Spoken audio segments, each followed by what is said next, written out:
Hello Aisha's, ഞാൻ ഇന്നൊരു കാര്യം കാണിക്കാൻ വേണ്ടിയിട്ടാണ് രാവിലെ തന്നെ മെസ്സേജ് വന്നത്. എൻ്റെ ഓർഡേഴ്സാണ് കേട്ടോ, എൻ്റെ ഓർഡേഴ്സ് നൈറ്റിക്ക് വേണ്ടിയിട്ടുള്ള ഓർഡേഴ്സാണ്. അപ്പം ഇതിപ്പോൾ തിരിച്ചു വെക്കാം, ക്യാമറ തിരിക്കാൻ അറിയുന്നില്ല. അപ്പം ഈ ഒരു മെറ്റീരിയലിൽ ഒരു നൈറ്റി ഉണ്ട്.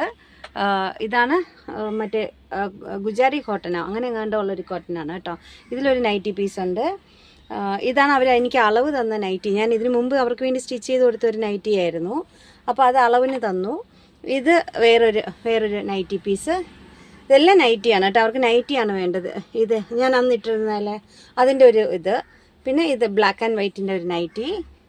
പിന്നെ ഞാൻ എടുത്ത കളേഴ്സാണ് അവരും എടുത്തിരിക്കുന്നത് കേട്ടോ, പക്ഷെ അവർക്കറിയില്ല ഇതൊക്കെ ഞാൻ എടുത്തു എന്ന്. ഇതൊരു നൈറ്റി, പിന്നെ ഇതൊരു നൈറ്റി. അങ്ങനെ 3, 4, 5, 6 പീസ് എടുത്തിട്ടുണ്ട് അവർ. 6 പീസ് എടുത്തിട്ടുണ്ട്, കണ്ടാൻ പറ്റുമോ? 6 പീസ് എടുത്തിട്ടുണ്ട്. ഇത് സ്റ്റിച്ച് ചെയ്ത് കഴിഞ്ഞിട്ട് അവർക്ക് 10 പീസ് വേണം എന്നാണ് പറഞ്ഞത്. ഇത് സ്റ്റിച്ച് ചെയ്ത് കഴിഞ്ഞിട്ട് ബാക്കി എടുക്കാമെന്ന് പറഞ്ഞു. അപ്പോൾ ഞാനും പറഞ്ഞു 1 by 1 മാത്രമേ ഞാൻ സ്റ്റിച്ച് ചെയ്ത് തരൂ, ഇല്ലെങ്കിൽ 2 ആയിട്ടേ സ്റ്റിച്ച് ചെയ്ത് തരത്തുള്ളൂ.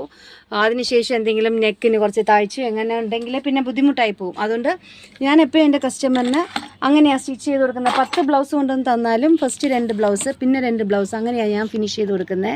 എന്ന് വെച്ചാൽ എനിക്കും ഒരു ബുദ്ധിമുട്ടുണ്ടാവരുത്, അവർക്കും ഒരു ബുദ്ധിമുട്ടുണ്ടാവരുത്. അതർ തിങ് വന്നിട്ട് എനിക്കും പേയ്മെൻറ്റ് വലിയ ബുദ്ധിമുട്ടുണ്ടാവില്ല. ഒരുമിച്ച് നമ്മൾ തച്ച് കൊടുത്തിട്ട് ഒരുമിച്ച് കാശ് മേടിക്കുമ്പം അവർക്ക് അതൊരു ചെറിയ ബുദ്ധിമുട്ടായിരിക്കും. ഇതാകുമ്പോൾ അങ്ങനത്തെ ഒരു ബുദ്ധിമുട്ട് ഞങ്ങൾക്ക് 2 പേർക്കും വരത്തില്ല. അതുകൊണ്ട് ഞാൻ അങ്ങനെയാണ് മേടിക്കുന്നത്. അപ്പം ഇന്നൊരു ചെറിയ സന്തോഷമുള്ള ദിവസമാണ്. കാരണം ഇന്നലെയാണ് എൻ്റെ കസ്റ്റമർ വന്ന് എടുത്തിട്ട് പോയത്. അപ്പോൾ അത്രയേ ഉള്ളൂ ഇന്നത്തേക്ക്. Bye from Aisha's, by.